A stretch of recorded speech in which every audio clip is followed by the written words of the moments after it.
soal kesebangunan. Di sini adik-adik cerdas bersama Kak Anggi akan membahas 10 soal kesebangunan yang biasanya muncul di bab kesebangunan. Pahami dengan baik-baik ya.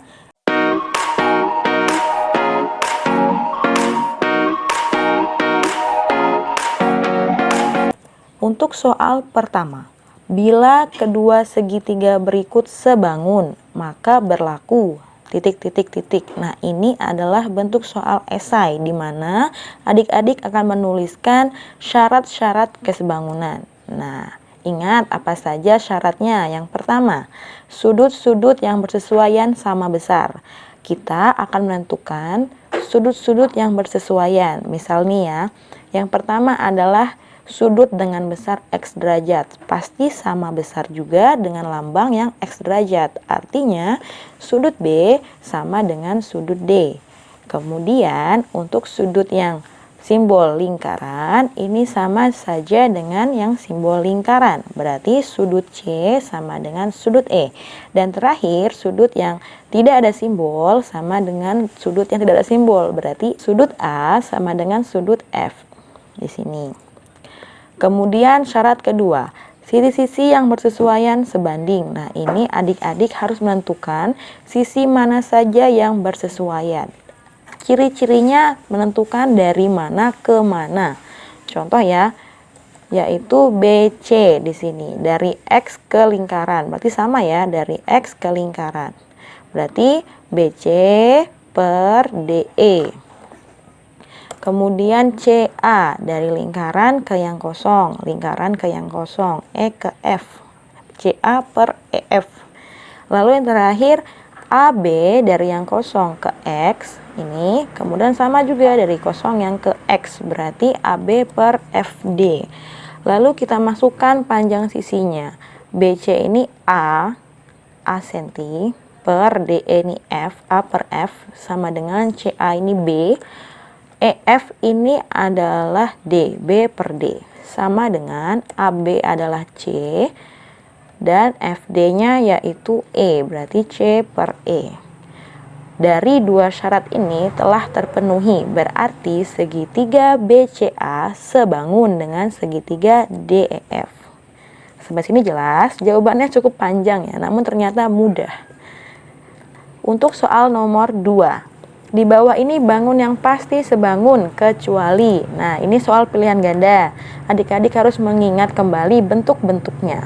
Untuk yang A, dua segitiga sama sisi. Berarti ada segitiga sama sisi di sini yang besar dan yang kecil.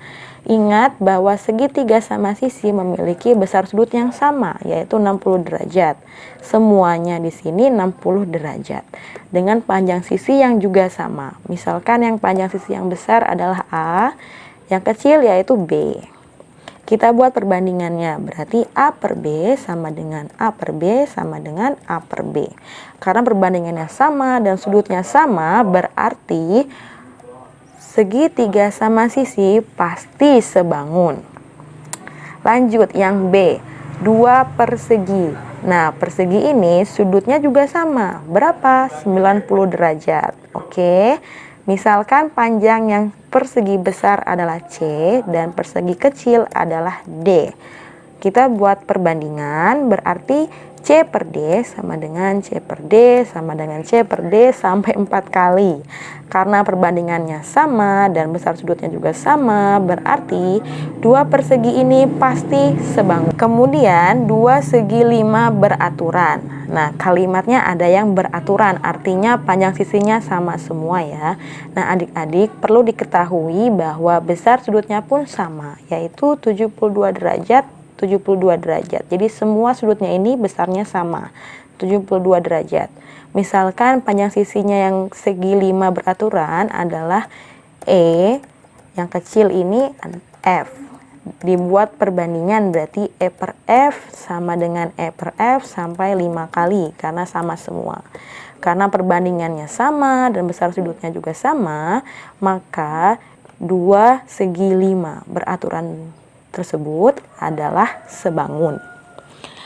Namun untuk yang persegi panjang ada contoh yang dia tidak selalu sebangun. Nah, di sini ya. Misalkan kita tahu semua kalau sudutnya yaitu siku-siku 90 derajat, berarti sudutnya sama. Namun panjang sisinya di sini beda. Ini GGHH. Kalau di sini GGII. Jadi lebarnya sama, panjangnya yang berbeda. Kita buat perbandingan. Lebar dengan lebar, G dengan G, G per G. G yang di sini ya, sebanding G dengan yang di sini. Kemudian panjang dengan panjang, H per I. Adik-adik tahu kalau G per G itu adalah 1. Kenapa? Karena semua bilangan yang dibagi dengan bilangan tersebut hasilnya adalah 1. Namun H per I ini bukan 1. Kenapa? Karena H lebih pendek dari I. Berarti kan H tidak sama dengan I. Sehingga perbandingannya adalah tidak sama dengan. Jadi untuk persegi panjang belum tentu sebangun. Untuk menentukan apakah dua persegi panjang ini sebangun, kita harus memperhatikan perbandingan dari lebar dan panjangnya. Nah, jadi jawabannya C, dua persegi panjang. Nomor 3, dua persegi panjang berikut saling sebangun, maka nilai X adalah. Nah, ini diketahui kalau persegi panjang ini saling sebangun. Kita buat terlebih dahulu perbandingannya. Panjang dengan panjang, berarti yang 18 sebanding dengan 9.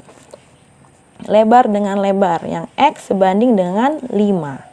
Kemudian bagaimana cara penyelesaiannya? Lihat rumus berikut. Misalkan ada perbandingan A per B dan C per D. Jika yang diperlakukan adalah lurus kanan kiri atau atas bawah, maka itu akan dibagi. Namun kalau yang diberlakukan adalah menyilang seperti ini, artinya dikali. Seperti apa ya? Coba perhatikan. Kita akan menentukan mana yang bisa dibagi terlebih dahulu. 18 dengan 9. Ini dengan operasi atas bawah ya, berarti dibagi. Sama-sama dibagi 9. 18 dibagi 9, 2. 9 dibagi 9, 1. Sampai sini jelas. Kemudian ternyata tidak ada lagi yang bisa dibagi. Jadi mau tidak mau harus disilang atau dikali. 1 dikali X, X. Kemudian 2 dikali 5 adalah 10. Jadi nilai X adalah 10. Untuk soal nomor 4. TV tersebut mensyuting masjid. Tampak lebih kecil. Tinggi 25 cm dan lebar 15 cm. Nyatanya masjid tersebut memiliki tinggi kubah 45 meter. Berapa lebar aslinya? Nah, seperti itu ya.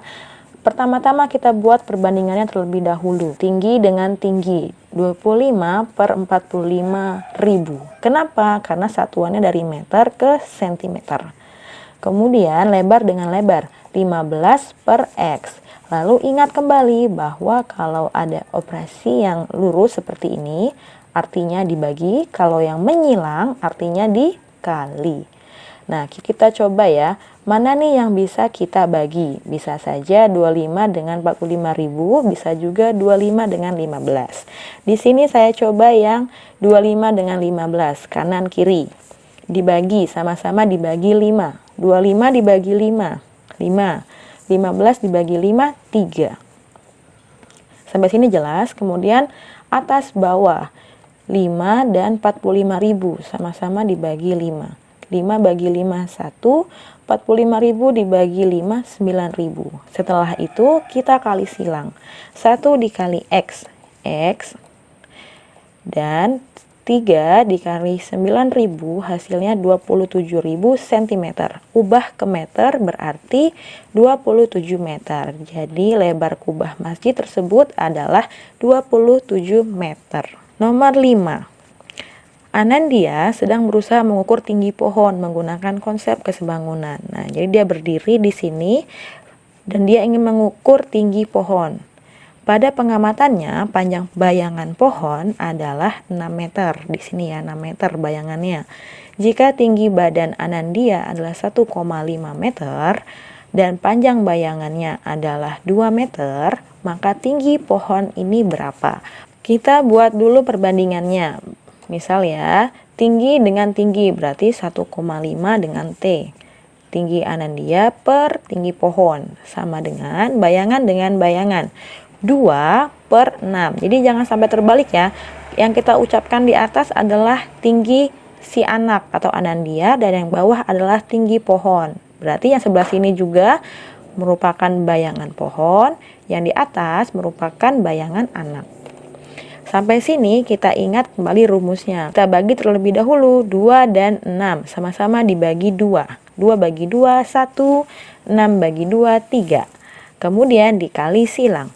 Berarti 1 kali T, itu T sama dengan 1,5 dikali 3. Berapa? 4,5 meter. Jadi tinggi pohon tersebut adalah 4,5 meter. Lanjut soal nomor 6. Panjang CA adalah, di sini ada segitiga yang dirangkap ya. Sebenarnya ada 2. Coba perhatikan. Segitiga besar ABC dan segitiga kecil di tengahnya seperti ini, lalu digeser. Nah, ada 2 ya. Kita lihat untuk yang segitiga besar, panjang bawahnya adalah 12. Kenapa? 4 tambah 8, jadi dari A ke B. 12. Lalu segitiga kecil adalah 8. Sisi DE yang ini adalah 6. Dan di sini adalah CA. Oke, sampai sini paham? Kemudian kita akan buat perbandingannya. Untuk yang besar terlebih dahulu, 12, berarti yang bawah ya, per bawah juga 8, sama dengan CA per 6. Sampai sini sudah jelas? Coba lihat mana yang bisa kita bagi. 8 dan 6. Sama-sama dibagi 2, berarti 4 dan 3. Kemudian 12 dan 4 sama-sama dibagi 4. 12 bagi 4, 3. 4 dibagi 4 adalah 1. Lalu dikali silang. 1 kali CA adalah CA sama dengan 3 kali 3 yaitu 9 cm. Jadi panjang CA adalah 9 cm. Soal yang nomor 7. Nah, di sini segitiganya agak unik karena dia tidak lurus seperti yang tadi. Berapakah panjang LM? Nah, perhatikan segitiganya seperti ini ya, yang besar KLM. Kemudian di tengah-tengahnya ini dibalik. Jadi N ini kita putar ke bawah sehingga NL ini segaris dengan OL. Nah, jadi akhirnya seperti ini. Kemudian kita geser. Nah, dengan panjang yang bawah adalah 6 alias 2 ditambah 4, jadi dari K ke L. Kemudian panjang yang ini adalah 3. Kenapa? Karena NL-nya ini kan kita putar ke bawah jadi 3 cm. Kemudian 4 itu di mana? 4 itu menjadi di atas. Pertanyaannya LM. LM di mana? Di sini, dari L ke M. Lalu kita buat perbandingannya. 6 per 3, berarti bawah dengan bawah. Yang besar terlebih dahulu. LM per 4. Kita ingat rumusnya. Kita cari 6 dan 3. Sama-sama dibagi 3. Berarti 6 bagi 3, 2. 3 bagi 3, 1. Lalu dikali silang. 1 kali LM, LM sama dengan 2 kali 4, yaitu 8 cm. Berarti panjang LM adalah 8 cm. Kita lanjut soal ke-8. Panjang TU adalah, nah ini bentuknya bukan segitiga lagi, melainkan trapesium. Caranya kita buat garis BC atau CB, kemudian digeser sejajar sampai menyentuh titik A. AB adalah 6 cm, berarti sama juga dengan panjang sebelah sini dan sini, yaitu 6 dan 6. Berarti titik D sampai titik garis yang sebelah sini adalah 4. Kenapa? 10 kurang 6 adalah 4. Garis yang ini sepanjang X.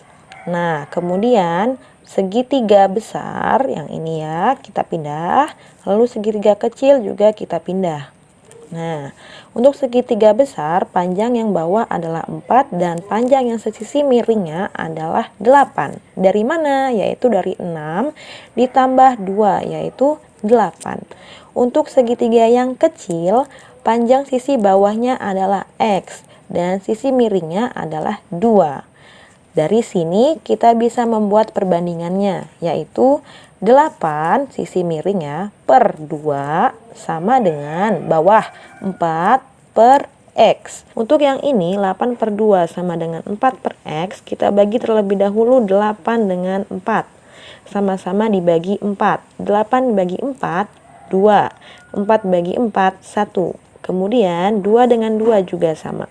Sama-sama dibagi 2, 1 dan 1. hingga akhirnya akan dikali 1 kali XX, lalu 1 dikali 1 adalah 1. Jadi panjang TX-nya ini adalah 1 cm. Untuk TU berarti 1 tambah 6 atau 6 tambah 1 ya, sama saja, sehingga jawabannya adalah 7 cm. Panjang TU adalah 7 cm. Sampai sini jelas, gampang ya. Untuk soal nomor 9, panjang AB. Nah, ini tidak bisa menggunakan yang tadi karena ada rumusnya sendiri. AB dari atas ke bawah, berarti rumusnya adalah perkalian AD dikali dengan AC. AB kuadrat sama dengan AC dikali AD. Kemudian kita masukkan angkanya. AB kuadrat sama dengan AD 9 dikali AC 16. AB kuadrat sama dengan 9 kali 16 berapa? 144.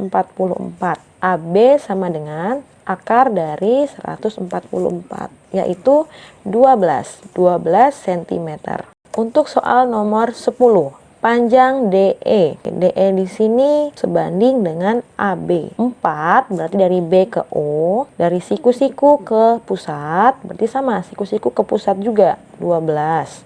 Lalu 3 ini AB dari yang sebelah sini ke siku-siku, berarti juga dengan E ke D. Kemudian operasikan dulu 4 dan 12 dibagi, sama-sama dibagi 4, berarti 4 bagi 4 1, 12 dibagi 4 3.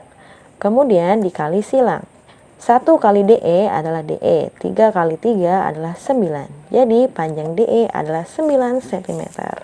Nah, itulah adik-adik soal kesebangunan yang telah kita bahas. Untuk selanjutnya, adik-adik bisa latihan dengan membuka link bit.ly soal street kesebangunan. Pada link yang saya berikan, jika adik-adik mengklik akan muncul seperti ini. Ini adalah tampilannya. Pertama, adik-adik bisa menuliskan nama di sini, kemudian kelas, lalu mengklik jawabannya. Misalkan nomor 1, mana yang benar menurut adik-adik? Oke, nomor 6 apa? Lalu diisi semua ya, ini baru asal-asalan. Kemudian kalau sudah selesai, kita bisa mengklik finish, check my answer. Hasilnya bisa terlihat di atas. Nilainya 1/10, artinya hanya benar 1 dari 10. Yang berwarna hijau artinya benar, yang berwarna merah berarti salah.